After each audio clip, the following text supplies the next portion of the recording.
older now, they move more slowly, but for the victims of Pol Pot's most notorious torture chamber, painful memories remain as fresh as ever.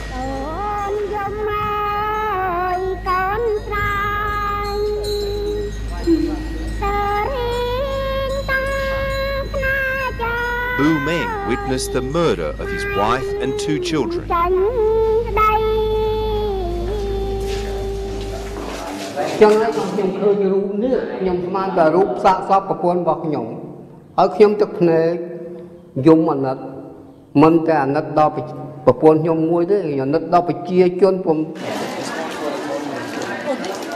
This tour of Tuol Sleng prison was arranged to help Cambodians prepare for the moment they finally face the nightmare that was the Khmer Rouge.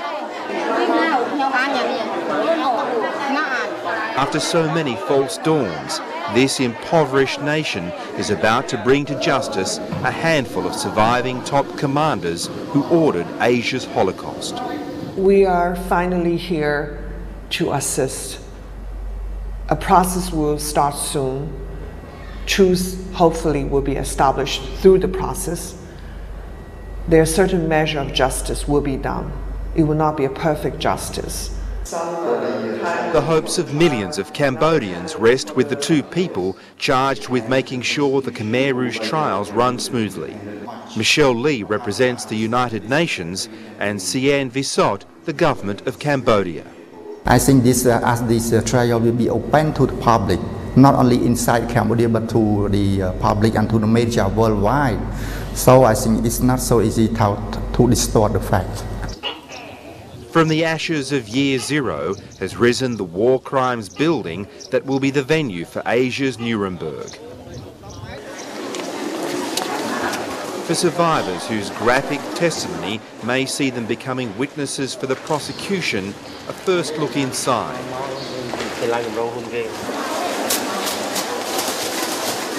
The seats may still be covered, but the crowd is raring to go. Bu Meng demanded to know if his dead wife and children would get justice. "I'm ready to be a witness," said Som Pov, whose husband was butchered. "I remember it like it was yesterday." Chul Mei demanded to know why the Khmer Rouge was allowed a seat in the UN. Meeting all of the expectations boiling away in this room will be no easy task. Cambodians have no faith in their country's corrupt legal system. The UN thinks it will overcome that concern by ensuring cases are heard by a 5-member panel consisting of 3 Cambodian and 2 international judges. Verdicts must be unanimous or a supermajority of Cambodian and at least 1 international judge. We are well aware about the weaknesses of our legal and judiciary system. You see, that's why we seek international participation to meet international standard, and in this case is the assistance from the United Nations. The perpetrators of this horror will receive more justice than they gave their victims. The maximum penalty will be life in prison, but the standard of proof will be high. The names of those expected to face trial remain unclear. Pol Pot escaped punishment when he died mysteriously in the jungle in 1998. The surviving henchmen must be getting nervous. They include Nun Chia, deputy regime leader or brother number 2, head of state Khieu Samphan, Foreign Minister Eng Sary, this once militant atheist who oversaw the extermination of Buddhists, recently made a telling compromise with his beliefs. He built a funeral stupa for himself and his family at his local temple. That says Eng Sary. Eng Sary. Yeah. And already entombed are the ashes of his sister, who was Pol Pot's first wife. A generation ago, these men had killed anybody who spoke a foreign language. Now they've retained foreign lawyers. Very ironic, they don't trust their own people to defend themselves. It shows that they're in a panic stage.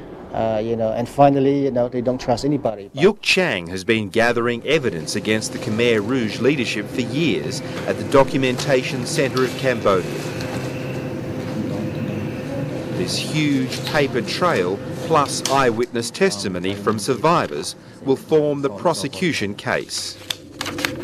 They are going to be a big help to the tribunal. You know, they are out there that ready to speak to the prosecutors, to share the stories, and to, you know, to lead the investigation team to, you know, to a mass grave site and so forth. As they prepare to give evidence, groups of survivors have been touring the scene of Khmer Rouge atrocities. This mass gravesite on the outskirts of Phnom Penh held the remains of 17,000 men, women and children butchered in cold blood.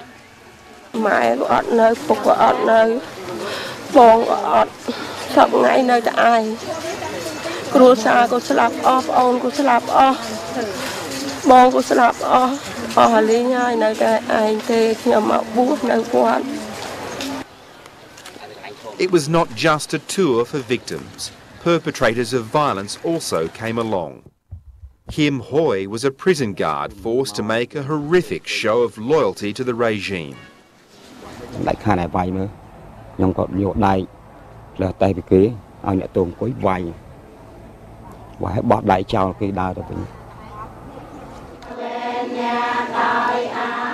For years, Cambodia's government dragged its heels on setting up a war crimes tribunal, fearing it would reopen old wounds in a fragile society.